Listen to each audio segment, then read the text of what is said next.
তনুজ গার্ডেনে আপনাদের সবাইকে স্বাগত। আজকে পুঁই গাছ সম্বন্ধে আলোচনা করব। পুঁই শাক আমাদের জন্য খুবই উপকারী একটি সবজি। পুঁই শাক অতি সহজেই ফেলে দেওয়া প্লাস্টিক গ্রো ব্যাগে চাষ করা যায়। আমি বাগান থেকে ছোট পুঁই চারা তুলে প্লাস্টিক গ্রো ব্যাগে স্থাপন করেছি, মাটি, বালি ও ভার্মি কম্পোস্ট সহযোগে। এখন গাছটা বেশ বেড়ে উঠেছে। গাছটাকে ঝোপালো করতে গাছের প্রথম কাণ্ডটা কেটে নেব। তারপর এতে খোল ভেজানো জল দেব। 100 গ্রাম খোল জলে ভিজিয়ে একটি পাত্রে রেখে দেব। প্রতিদিন খোল লাঠি দিয়ে নেড়ে দেব আর পাত্রের ঢাকনা অল্প খুলে রাখব। এতে খোল সার শক্তিশালী সারে পরিণত হবে।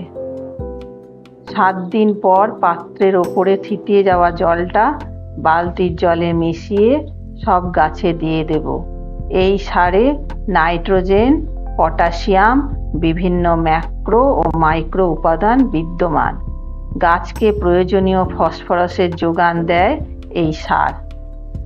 পুঁই শাকের পাতায় দাগ রোগ দেখা যায়। ছত্রাকের আক্রমণে এই রোগ হয়। গাছের চারপাশে শুকনো ছাই ছড়িয়ে দেব।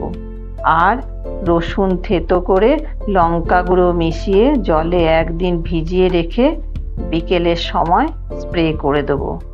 এইভাবে ছত্রাক নাশ করা যাবে। গাছের যত্ন করুন আর সুস্থ জীবনযাপন করুন। ভিডিওটা ভালো লাগলে লাইক ও সাবস্ক্রাইব করে দেবেন। ধন্যবাদ।